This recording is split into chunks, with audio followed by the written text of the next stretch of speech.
Alright, YouTube, I have not posted a video in quite some time, but a lot of stuff going on.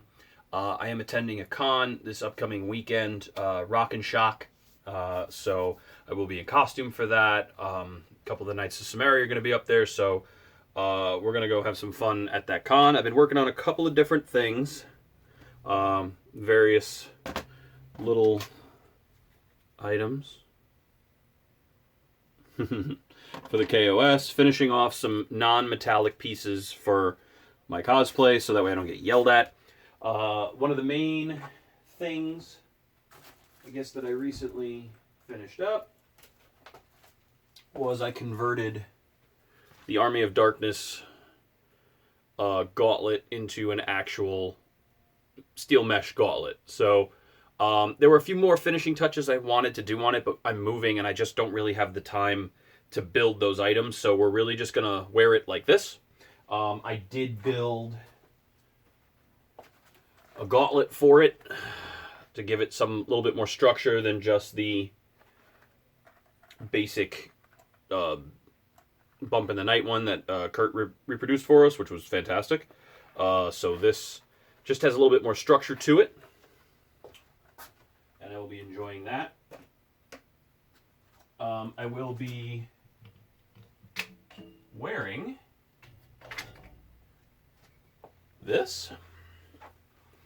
So this is nice Army of Darkness shirt, which of course is replicated by Bump in the Nights Studios originally. And then we weathered the shit out of it and changed a lot of it. You've seen the videos how I modified this. I'm going to see if I can slip this on without completely taking it apart. Which I kind of can. Smells horrible because of what I used to weather it, but the value I got out of the weathering is phenomenal.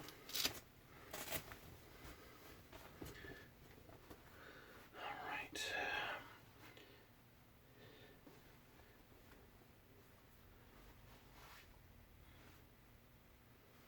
Put that there.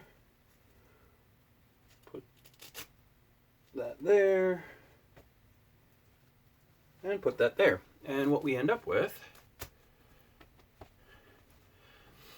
is the Army of Darkness suit. So as you can see, I left some bit of non-stain. I wanted you to be able to see the seams. And you can see this is a false seam that we put down through here.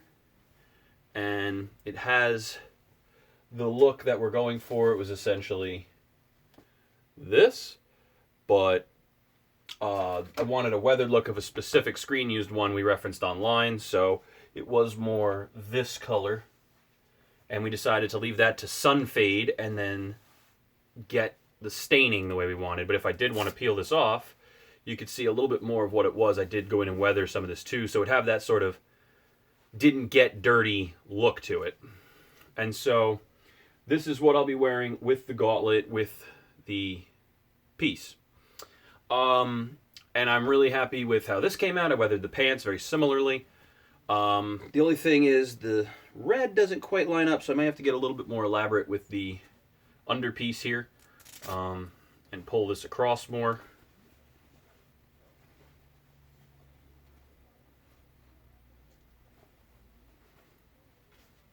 Let's see how that feels. Yeah, when I line up those, it holds the weathering in place, but then it makes this really nice, awful pull. So I don't really like that.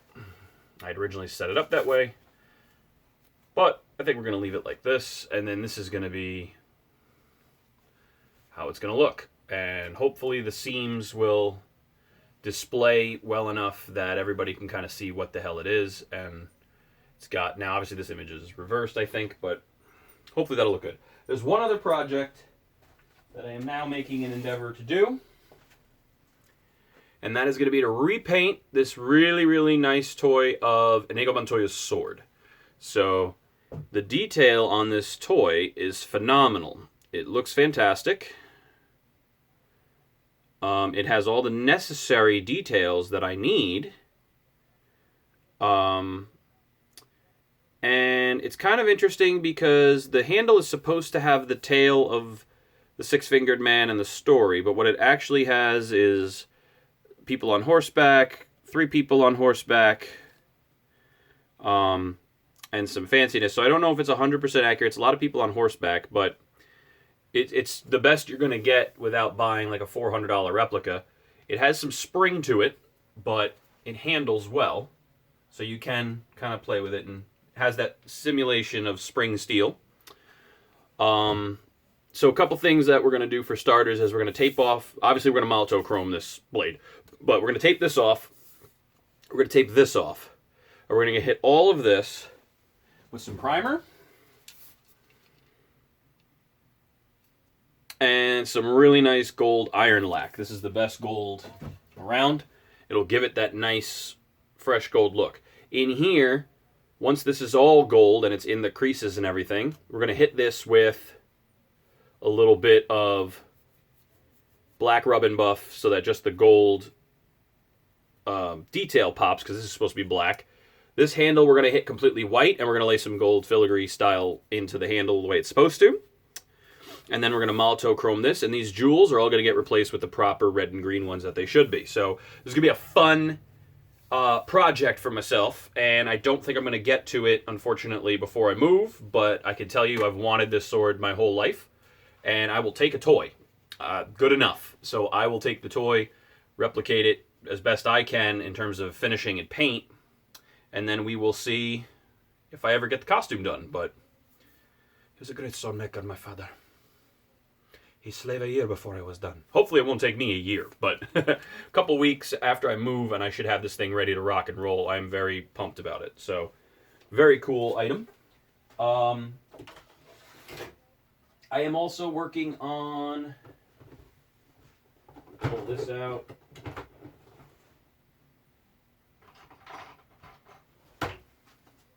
making some alterations and upgrades to Legend of the Seeker props. So right now, I have the necklace. I'm working with Ultra Effects Studios on the blade. Hopefully that will finish up, and we're going to do the hilt, and we're going to do the pommel, and we're going to attach those to something you've seen. We're going to attach them to this sword. So I'm going to get rid of this. I'm going to get rid of that. I'm going to replace this hilt, cut the cutaways in, and that's about as close as I'm going to get to a con-safe Legend of the Seeker sword, because I do want to do a Richard Cipher and have the Sword of Truth. And to be honest with you, I'd love to do a Zedicus and have walking around with the Sword of Truth. So yeah, hopefully we'll get that rocking and rolling.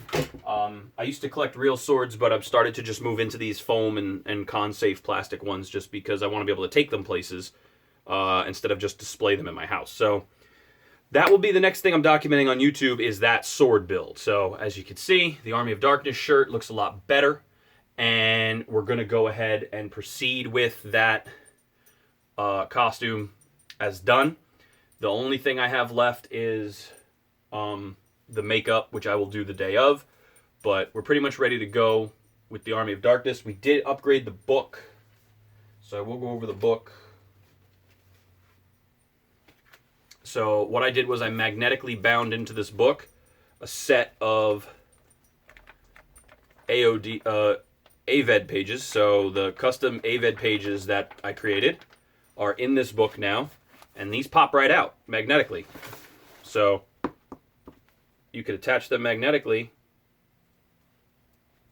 and they're in, or you could take them right out. And the reason I did that is because I'm not permanently keeping these pages in this book. These pages are actually going to go to a customer, a fellow member of the Knights of Samaria. And so that's going to be in his short film. The other reason is I haven't figured out what I'm putting in this book, but I needed some pages in it for this weekend, and I did not want a permanent bind because I may want to change it later. But I will be making a permanent cover for these pages. CB Studios in Australia is working with me on creating an accurate cover. Not that I disliked this one. It just wasn't good enough. I knew that we could do better. It had some inaccuracies. The paint job wasn't the best. We could do better, and we're going to do better, and he did do better. And I'm waiting on that. It'll be closer to this size than this size, but it will have a beautiful paint job on it. So that's the next step for Army of Darkness, for Ash vs. Evil Dead. I will be sporting CB Studios brooch instead of mine, just because I want to show. I could wear mine anytime, but I want to showcase off the CB Studios one because I was really happy with it, and it was nice for Kurt to send me a pewter one. And so that is the one piece of metal I will be wearing at the con.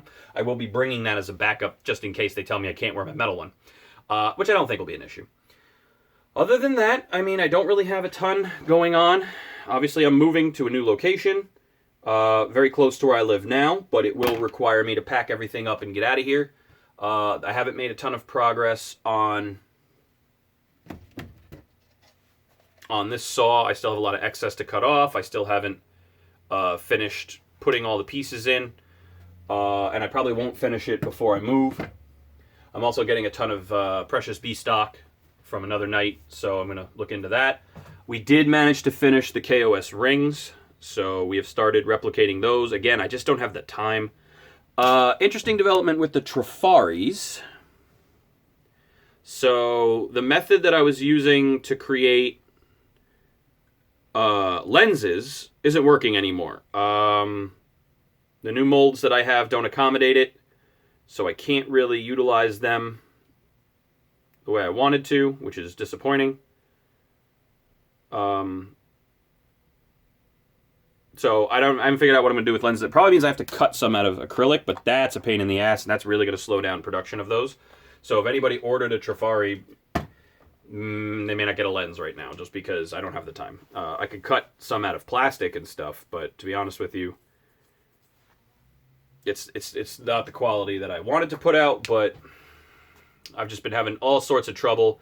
I've thrown away 4 of them because the clear resin lenses aren't working. So, I don't know. But anyway, that's the update.